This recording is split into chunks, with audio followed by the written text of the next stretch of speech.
Behind closed doors, the Security Council was in chaos. Intelligence agencies worldwide had detected nothing.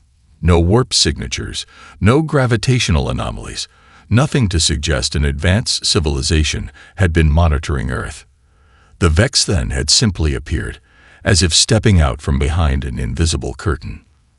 "They'd been watching us for decades," said General Avery, her fingers drumming against classified reports hastily compiled from every space agency on the planet. "Our satellites, our transmissions, our conflicts, all of it cataloged and analyzed." Dr. Chandra, invited as a scientific consultant, studied the quantum readings from the destruction of Phobos. "Their weapons operate on principles we've only theorized. They're manipulating subatomic forces with precision we can't match." She looked up, her expression grave. "Conventional military response is suicide." President Santos of Brazil, serving as council president, leaned forward. "Then we don't respond conventionally." Across the globe, civilian populations received carefully managed information. Stock markets plummeted, then froze. Religious leaders of every faith called for calm. Spontaneous vigils formed in city centers, not in panic, but in solidarity. In orbit, 17 space stations and lunar habitats received evacuation orders. Only the crews of orbital platform Alpha refused, sending a terse message: someone needs to maintain the high ground. The Vex then observed these reactions with interest. In their command ship's analysis chamber, Junior Tactical Officer Civ Zera compiled behavioral data. "Anomalous response patterns detected across all monitored regions," she reported. "Human societal structures show unexpected cohesion under threat." Supreme Overseer Vex Kilax dismissed her findings with a flick of his primary appendage. "Meaningless. Their civilization lacks hierarchical optimization. Their resistance will fracture along pre-existing sociopolitical faults." Previous integration targets followed predictable submission curves. Civ Zera persisted. "Humans are demonstrating significant deviation." "Your concern is noted, Tactical Officer," Vex Kilax said, his compound eyes dimming slightly, a sign of disapproval in their species. "Perhaps your time would be better spent analyzing their missile deployment patterns rather than their primitive social behaviors." Civ Zera lowered her head in submission, but copied her findings to a private data node. In Washington, Moscow, Beijing, New Delhi, and a dozen other capitals, military leaders received their orders, visible preparation for a conflict they couldn't win. Meanwhile, in underground facilities, quantum physicists and engineers worked on theories that had been deemed too dangerous or implausible to pursue in peacetime. At NORAD, General Wei briefed his international counterparts via secure link. "We need 72 hours minimum. Every second we can buy Dr. Chandra's team is another chance for survival." "What exactly is she building?" asked the French general. Wei's expression remained carefully neutral. "Plausible deniability, General. If we fail, it's better you don't know." As night fell across Europe, millions of citizens ignored curfew recommendations, gathering instead in public spaces.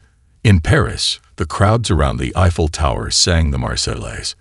In London, silent crowds filled Trafalgar Square with candlelight. In Rome, the Pope led an unprecedented multi-faith prayer service. The Vexthan monitoring stations recorded it all, categorizing the behaviors as pre-submission rituals and anxiety reduction ceremonies. Only Civ Zera, watching the data streams in her private quarters against protocols, whispered to herself, "They're not saying goodbye to their world. They're reminding themselves what they're fighting for." Dr. Chandra hadn't seen sunlight in 3 days. The Himalayan facility, converted from an abandoned Cold War listening post, hummed with the energy of 200 scientists working in rotating shifts. Quantum entanglement was no longer theoretical. The Vexthan had proven that with their synchronized fleet movements, but weaponizing the principle required a breakthrough that continued to elude her team.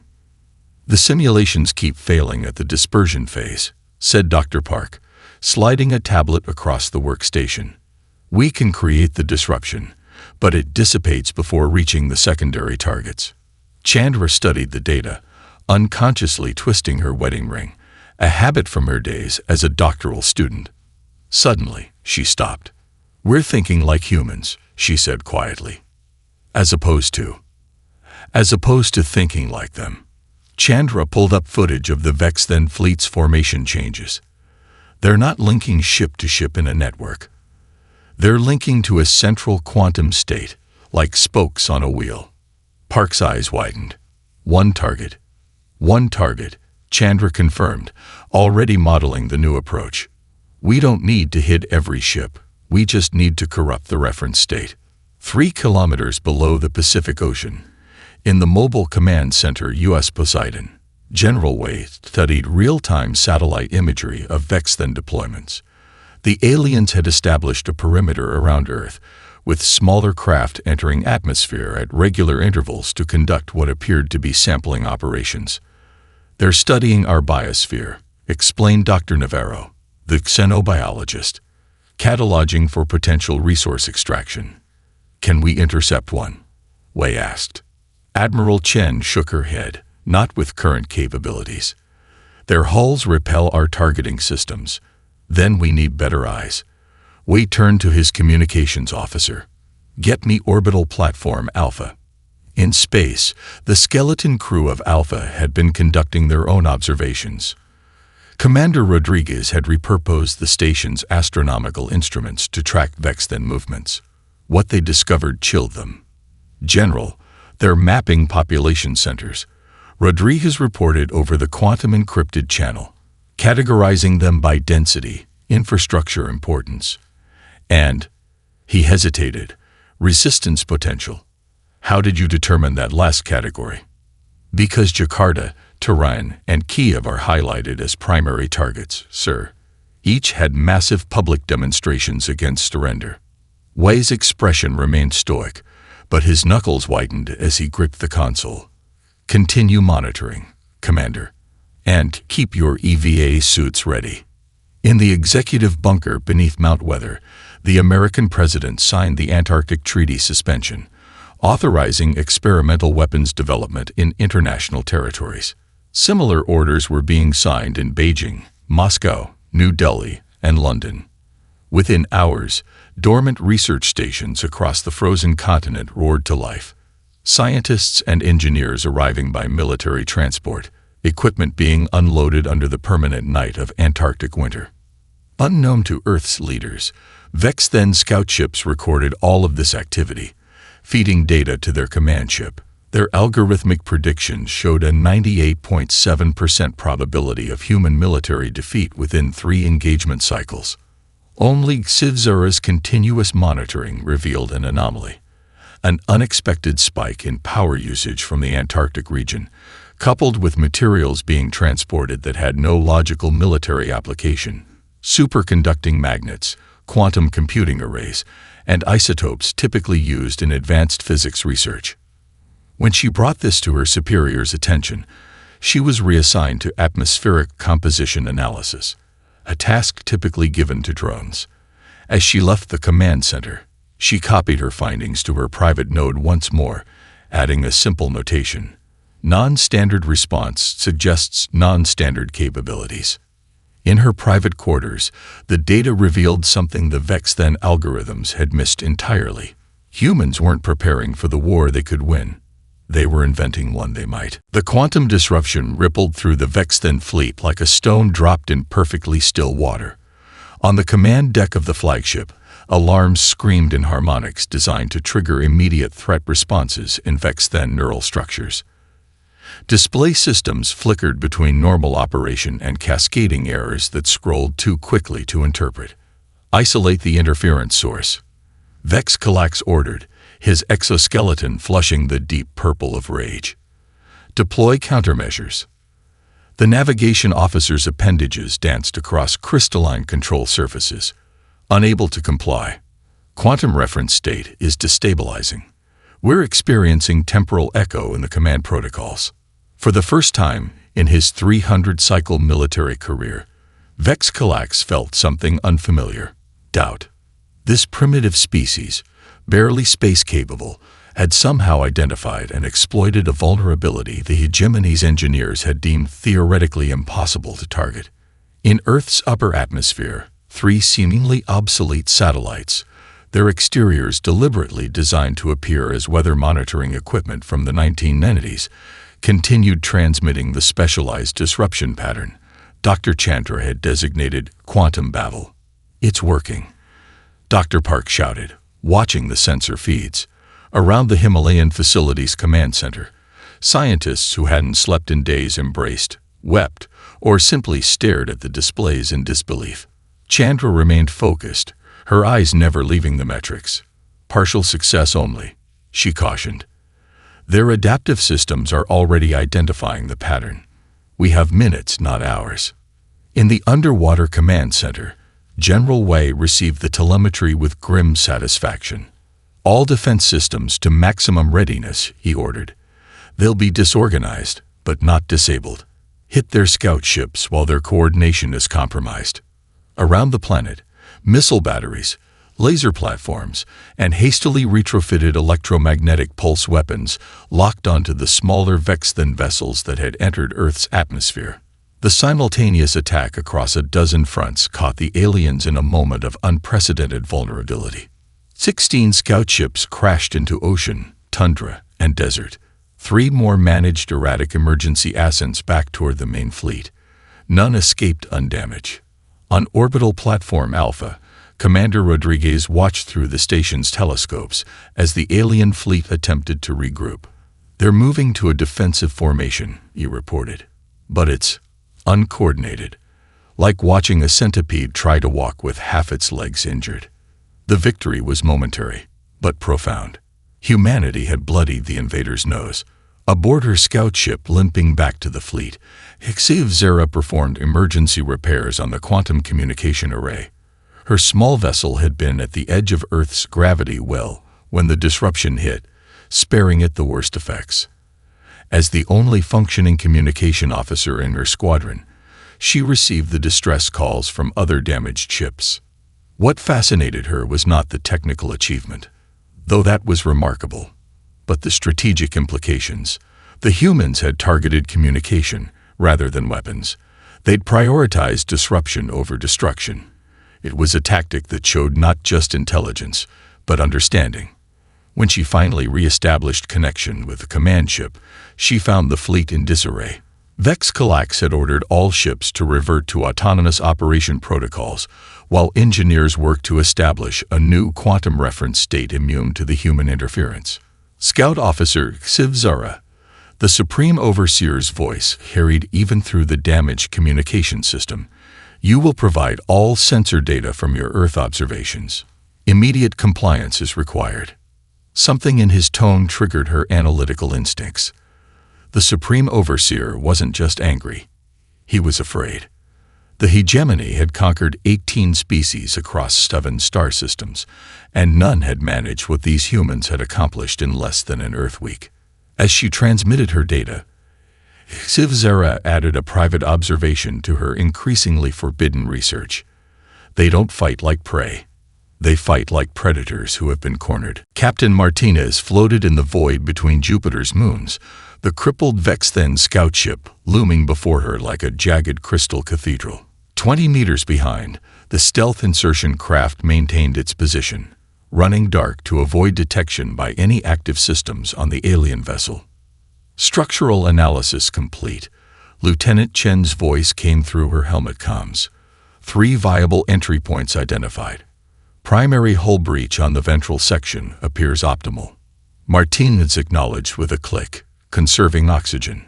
Her team had trained for EVA combat scenarios, but never against technology centuries beyond their own. The powered exoskeletons they wore, cutting-edge human technology, suddenly felt primitive. "Remember," she told her team, "we need intelligence more than victory. Extract technology samples and retreat at first serious resistance." They propelled themselves toward the breach, magnetic grapples ready. The Vex-thin ship's crystalline exterior reflected Jupiter's swirling storms, making it difficult to distinguish features. As they approached, the hull seemed to shift subtly, like muscle beneath skin. "Captain, Dr. Abernathy's voice held a note of concern. These readings suggest the hull material is semi-organic. It may retain limited function, even with main power down. Too late to abort. Martinez gave the signal, and the team fired their grapples. The magnetic heads struck the hull and sank into it like stones into water. Pull back, Martinez ordered, but the hull material had already begun flowing around the grapple cables, drawing them inward. 3 team members managed to detach. 2 were yanked violently against the hull, their suits crumpling on impact. Martinez cut her own cable and watched in horror as the hull absorbed her dead comrades. "New approach," she commanded, her voice steadied despite the shock. "Thermal charges at coordinates Delta 7. The targeted explosion created a momentary opening. The remaining team surged inside before the breach could seal itself. They found themselves in a corridor that defied human architectural logic. Surfaces curved in non-Euclidean geometries, lighting that seemed to emanate from nowhere and everywhere. Life support readings inconsistent, Abernathy reported. Atmosphere composition shifts every 3 meters. They moved deeper, collecting samples from surfaces, downloading data from accessible interfaces.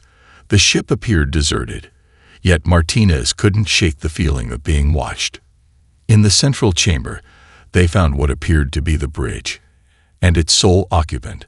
A Vexithan lay motionless in a crystalline enclosure, its body connected to the ship via glowing filaments. "Biological integration," Abernathy whispered. "The pilot is literally part of the ship." Martinez approached cautiously. The alien's compound eyes tracked her movement, but it made no hostile gesture. The filaments connecting it to the ship pulsed weakly. "It's injured," she realized. "The ship's self-repair functions are keeping it alive, but barely." A decision crystallized in her mind, one that would either save Earth or doom her team. "Prep for extraction. We're taking it with us." Severing the alien from its ship triggered immediate consequences. The vessel's remaining systems went into preservation mode, corridors sealing behind them as they retreated with their unconscious prize. 3 more team members were lost to suddenly animated defense mechanisms, floor sections becoming liquid, walls extruding crystalline spikes. When the survivors finally reached their insertion craft, Martinez was dragging both the alien in its portable stasis field and Dr. Abernathy, whose leg had been severed by a molecular barrier that appeared without warning. As their craft detached from the Vexithan vessel, Jupiter's massive radiation belts interfered with their communications. Earth wouldn't know if they'd succeeded until they returned, if they returned. In the cargo hold, Martinez studied their unconscious captive. Its exoskeleton showed insignia that Sivzara would later identify as indicating a navigator-cased member of the Hegemony Scientific Division. Not a soldier, but a researcher mapping Earth's defenses. "You'd better be worth it," Martinez told the unconscious alien, thinking of her dead team members. "You'd better tell us everything." The gravitational pulse weapon, officially designated XGP-1, unofficially called David by its creators, occupied most of the stealth vessel's cargo bay. Its core comprised 3 interlocking rings of exotic materials that Dr. Chandra's team had synthesized through a process that violated several laws of conventional physics. Lieutenant Commander Ashoka Tanaka, pilot of the stealth vessel Shadow of Earth, ran through final diagnostics as they maintained position behind Luna's far side. Her 6-person crew moved with the quiet efficiency of people who understood they might not return. "Quantum signature dampeners at maximum," reported her second-in-command. "We're as invisible as we're going to get." Tanaka nodded. "Status on decoy launch.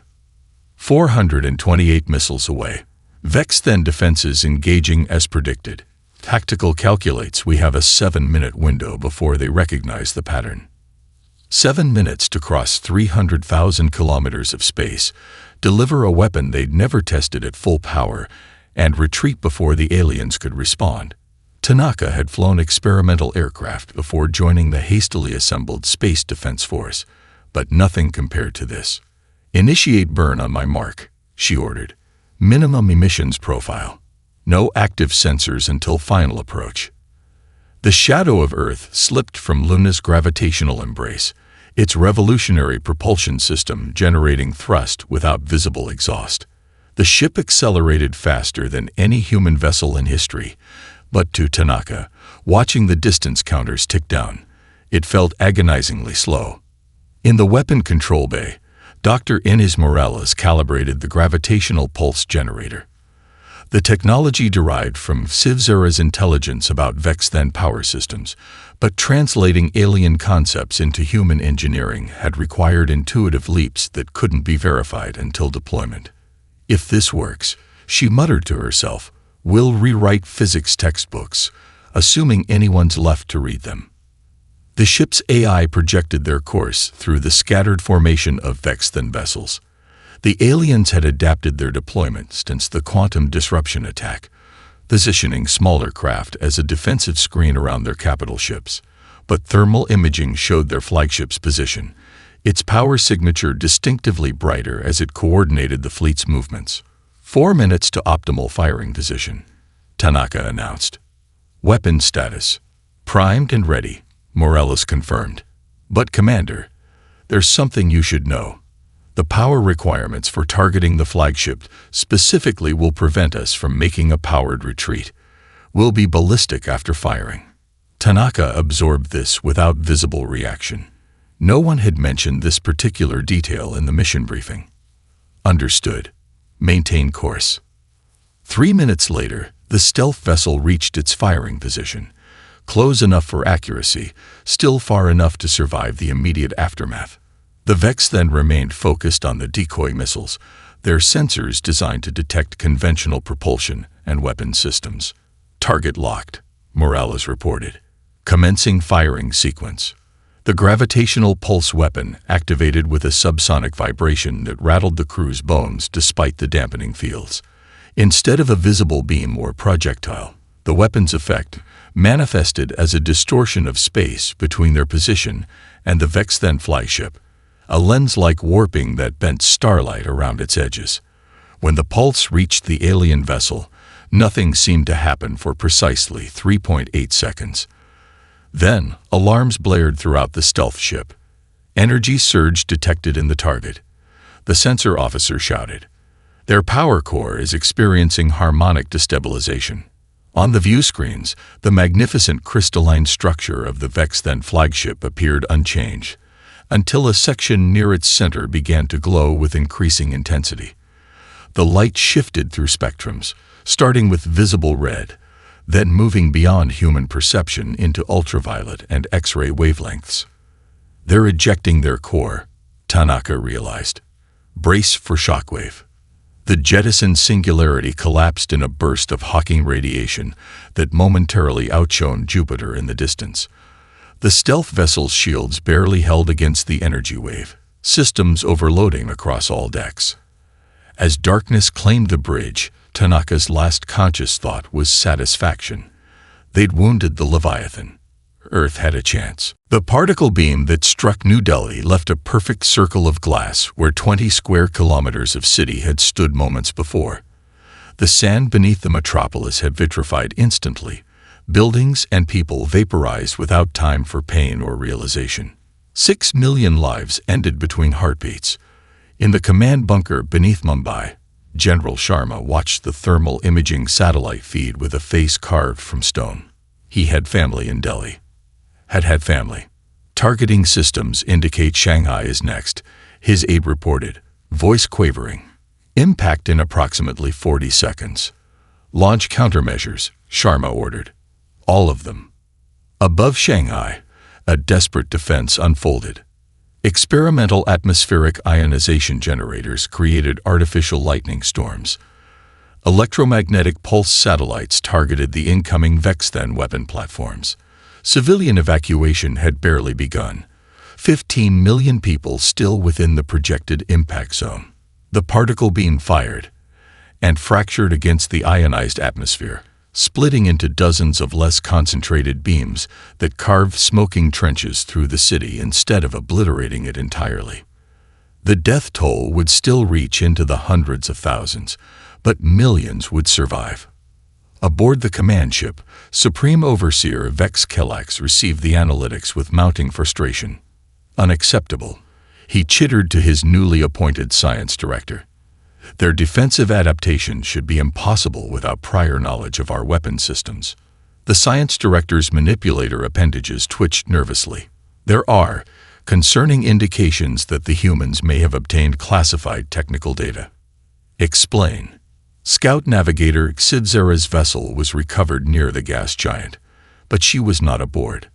Evidence suggests human boarding and technology extraction. Vex Kellax's exoskeleton darkened to the deep violet of murderous rage. You suggest they have captured a Vex-Then officer. That is without precedent. As is their continued resistance, the science director noted, immediately regretting his candor as Vex Kellax's primary eyes swiveled toward him. In the United Earth Defense Operations Center, Dr. Chandra and Dr. Nakamura worked with Xivzera to develop countermeasures against the particle beam attacks. The alien navigator, initially hostile, had grown increasingly cooperative as Earth's unified response contradicted everything the hegemony had taught about fractious primitive species. The targeting systems require quantum entanglement with the firing mechanism, Xivzera explained, her translated voice resonating from speakers as she manipulated a 3D model with her 4 upper limbs. Disrupt the entanglement, and the beam loses coherence. Like we did with Shanghai? Nakamura asked. Precisely. But they will adapt quickly. The hegemony engineers are. She searched for the appropriate word. Efficient. Chandra studied the schematics. We need to go beyond defense. We need to take their communication infrastructure down completely. Impossible, Xivzera stated. The quantum network has redundancies across thousands of nodes. Unless we could broadcast on their command frequencies, Nakamura suggested, not to disrupt, but to transmit. Xivzera's compound eyes shifted and what the humans had learned indicated surprise. What would you transmit that could possibly affect hegemony operations? The truth, Nakamura said simply. Within hours, the plan took shape. Using Xivzera's access codes, still valid since the hegemony couldn't conceive of willing collaboration with lesser species, they prepared a targeted infiltration of the Vex-Then communication network. As technicians assembled the broadcast package, Xivzera studied footage from rescue operations in the attack zones. She watched as humans risked their lives to save strangers, as medical personnel worked without rest, as children organized supply deliveries for survivors. Your species is, she struggled to express a concept without equivalent in her language, connected differently than ours. How so? Nakamura asked, genuinely curious despite the apocalyptic circumstances. The hegemony functions through perfect hierarchy. Individuals serve the collective by knowing their exact place. She gestured at the footage of spontaneous cooperation. You have no fixed positions, yet you coordinate without central direction. It is beautiful and terrifying to those who cannot comprehend it. As Earth prepared its psychological counterstrike, Xivzera made a decision that would fracture Vex-Then society forever. She recorded her own testimony to accompany the broadcast. The hastily constructed diplomatic station at Earth-Moon L4, officially designated Confluence, unofficially called Hail Mary by its construction crews, floated in the gravitational balance point between worlds. Built from repurposed modules of international space stations and emerging from conception to completion in just 11 days, it represented humanity's unprecedented cooperation. Inside the central chamber, Dr. Nakamura sat across from Commander Vex Talon, the first Vex-Then officer to accept direct negotiations. The alien's carapace displayed the iridescent blue markings of the tactical caste, his 4 primary appendages resting in the formal posture of conditional respect. My vessel contains 312 crew members, Vex Talon stated through the translation system. All await your terms of surrender. Nakamura shook his head. You misunderstand. We don't want your surrender.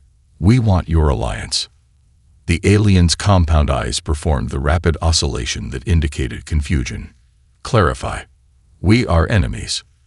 We are potential allies against a common oppressor, Nakamura corrected, activating the holographic display between them.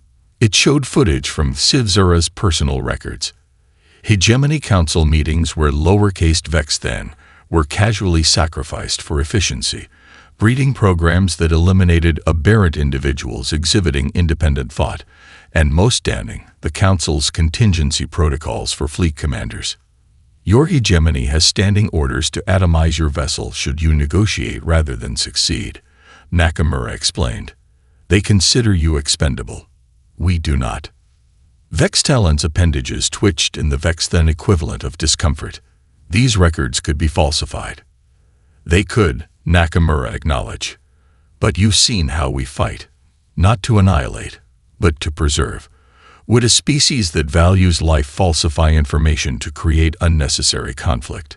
Before Vextalon could respond, alarms blared throughout the station. On tactical displays, Supreme Overseer Vexkilax's remaining loyal forces approached on an attack vector. Your leader has detected our meeting, Nakamura said calmly. He now considers you contaminated. You have approximately 7 minutes to decide. Stand with those who would sacrifice you, or those who would fight alongside you. As Vextalon retreated to his shuttle for consultation with his crew, Dr. Chandra entered the diplomatic chamber. We've confirmed 17 more Vexthan vessels breaking formation. They're maintaining distance from both Vexkilax's forces and Earth defenses, waiting to see who prevails, Nakamura guessed. Or calculating their own interests, Chandra countered. Either way, the monolith is cracking. Station defenses activated as the first wave of loyal Vexthan attack craft approached. Earth's orbital platforms provided supporting fire, but they were outnumbered and outgunned. The station's shields, experimental technology based on Sivzura's insights, held against the initial barrage, but power systems showed rapid degradation. Just as the shields approached failure, a new signature appeared on tactical displays. Commander Vextalon's cruiser moved to intercept the attack force, its weapons firing not at the station, but at its fellow Vexthan vessels. This is Commander Vextalon to all hegemony vessels, broadcast on all frequencies, translated simultaneously into human languages. The Supreme Overseer has betrayed our primary directive of hegemony expansion through optimal means. He pursues personal vengeance at the cost of tactical success. I invoke the right of contested command. The effect was immediate. 7 more Vexthan ships broke from Vexkilax's formation, moving to support Vextalon. Others maintained position, weapons powered but not firing, waiting, calculating. In the vacuum between attacking forces, crystalline fragments from damaged ships caught sunlight like a storm of diamonds.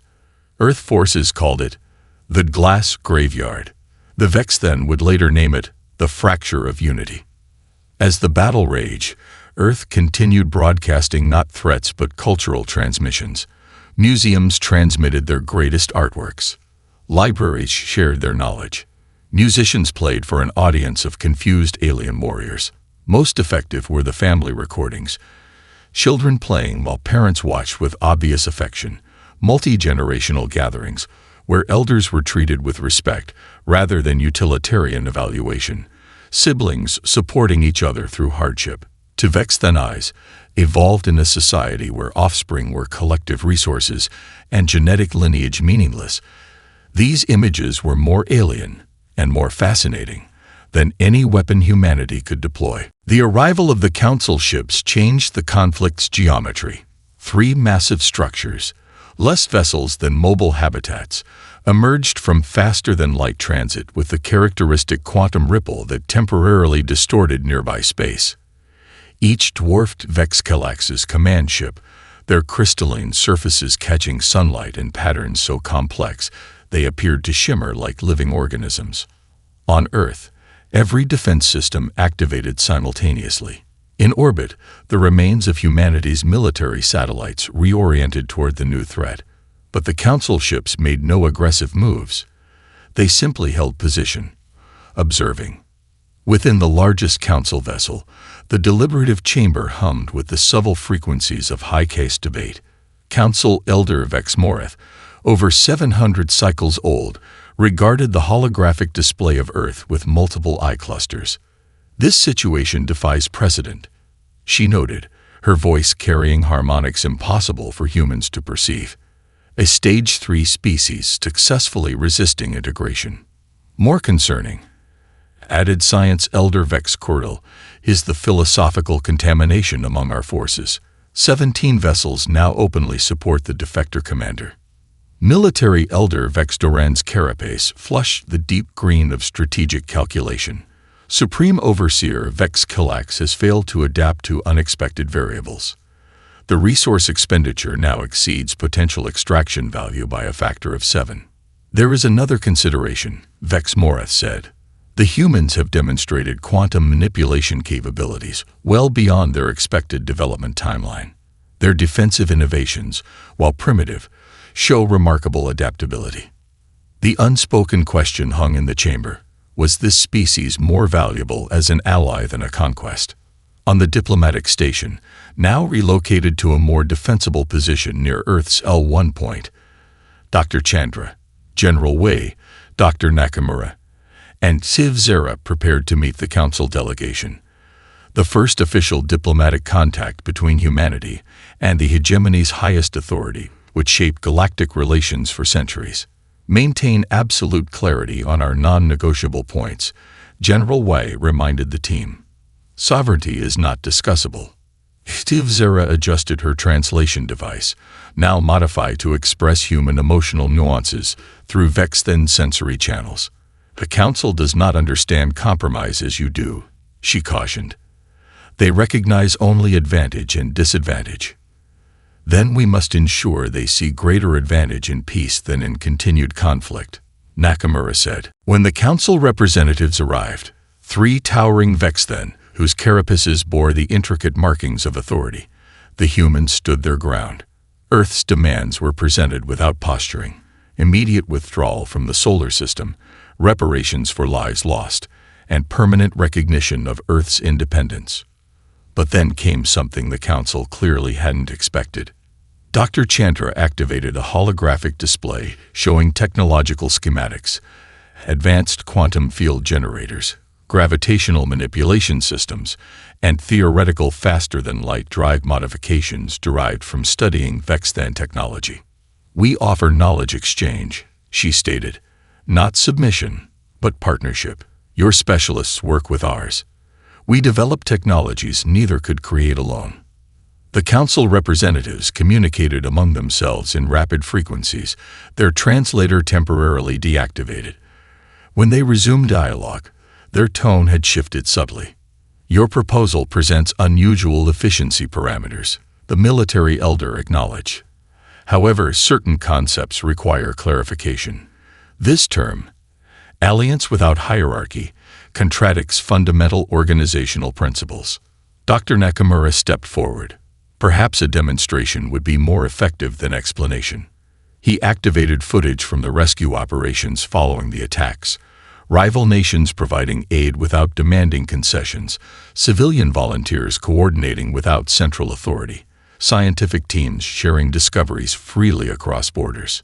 This is how we function, Nakamura explained. Not through domination, but through connection. Diverse approaches create stronger solutions. Independence fosters innovation that benefits all. The Council elders' sensory appendages quivered in what Civ Zera later identified as profound cognitive disruption, the Vex-Then equivalent of a paradigm shift. They were witnessing a social organization entirely outside their evolutionary experience. The true breakthrough came during an unplanned moment. As negotiations paused, a transmission arrived from New Delhi's outskirts. Dr. Nakamura's colleague had lost his entire family in the attack. The humans excused themselves briefly, and the Council representatives observed as Nakamura embraced his grieving friend. This simple act of empathy, comfort without obligation, sharing pain without hierarchy, triggered cascading reassessment throughout the Council's rigid thought patterns. It was entirely alien to Vex-Then psychology, yet undeniably powerful in maintaining social cohesion.